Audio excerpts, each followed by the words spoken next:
May isang usap-usapan na matagal nang umiikot sa Davao City. Hindi ito simpleng chismis. Hindi rin ito karaniwang haka-haka. Ito ay usap-usapan tungkol sa isang lugar. Isang lugar na sinasabing gustong makuha. Hindi para sa negosyo, hindi para sa real estate, kundi para sa isang bagay na mas malaki. Isang strategic military location.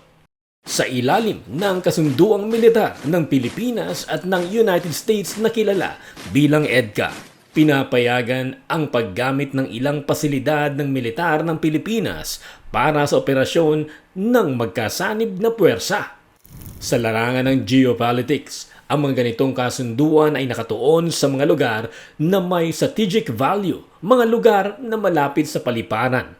May malawak na lupain at kayang tumanggap ng malalaking operasyon ng militar. Kung titingnan ang mapa ng Davao City, may isang lokasyon na agad pumapasok sa isip ng sinumang military planner. Isang malawak na compound, katabi ng Francisco Bangoy International Airport. May mga gusali, pasilidad at malalawak na open grounds na maaring gamitin sa logistics at operations. Sa wika ng geopolitics, ang ganitong lugar ay tinatawag na strategic asset. Ngunit may isang problema. Ang lupang iyon ay hindi bakante. Ito ay isang sagradong lugar ng pananampalataya, ang central headquarters ng Kingdom of Jesus Christ na kinikilala ng mga kaanib na New Jerusalem, ang sentro ng organisasyong itinatag ni Pastor Apollo C. Quiboloy. Sa loob ng 41 years, ang lugar na ito ay tinayo sa pamamagitan ng dugo, pawis at sakripisyo ng milyong manggagawa at miyembro ng simbahan sa iba't ibang bahagi ng mundo. Ang bawat gusali, ang bawat lupain, ang bawat pasilidad, lahat ng ito ay bunga ng mahigit 4 na dekada ng sakripisyo at pagkakaisa.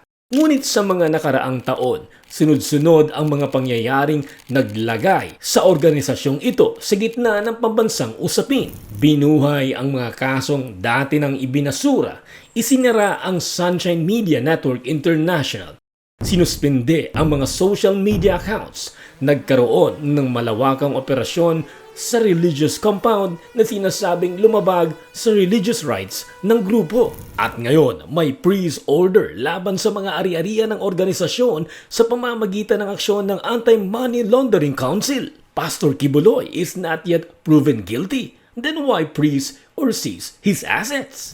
May kaduda-duda. Parang may hindi tama. Lumalabas na parang pinapayagan ng administrasyon ni PBBM na makialam ang CIA at kunin o agawin ang mga ari-arian ng mga mamamayan na posibleng magamit pa sa pribado o kahit sa mga iligal na layunin. Kilala ang CIA sa pag-seize o pagkuha ng mga ari-arian na mga itinuturing nilang kaaway para patahimikin at supilin ang mga ito. Kaya ang tanong, ano ba talaga ang ginawa ni Pastor Quiboloy at ng KOJC para umabot sa ganitong klaseng harassment at persecution? Was it because malapit siya sa mga Dutertes? Maraming tanong na dapat masagot, ngunit tila ang paggamit kay Pastor bilang smokescreen sa mga nangyayaring korupsyon sa bansa ang pinagkakaabalahan ng mga nakaupo. Ang hindi ko maaarok isipin why they hated so much a person na isang private citizen at wala namang ginagawa sa kanila. Sa gitna ng lahat ng ito, may isa pang global context na hindi maaaring baliwalain. Sa Middle East, sumiklab ang digmaan sa pagitan ng Iran at ng mga puwersang suportado ng Estados Unidos. Sa kasalukuyang tensyon, nagpakawala ang Iran ng mga missiles at drones laban sa mga base militar ng Amerika at ng mga kaalyado nito sa rehiyon, kabilang ang mga target sa Bahrain at iba pang lugar sa Middle East. Ang mga pag-atake na ito ay nagdulot ng pinsala sa ilang pasilidad militar at nagpalala ng tensyon sa buong rehiyon.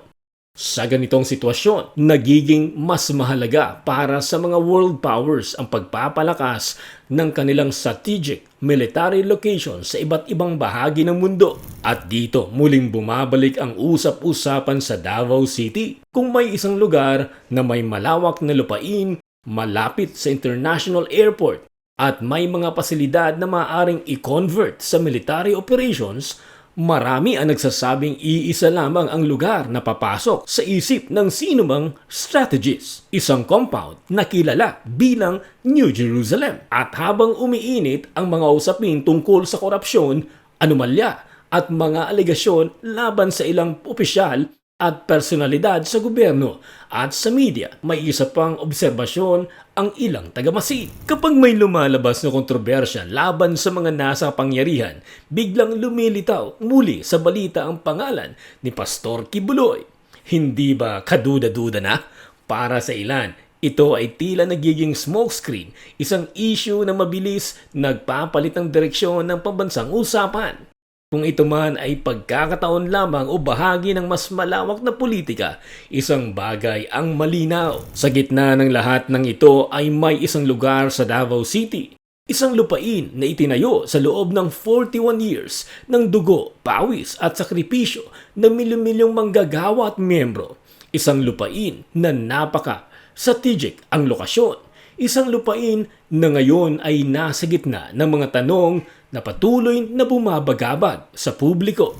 May mga puwersa bang gustong makuha ang lupain na iyon? Ito ba ang mga sekretong dahilan bakit isinasama sa listahan ang pangalan ng pastor sa FBI wanted list?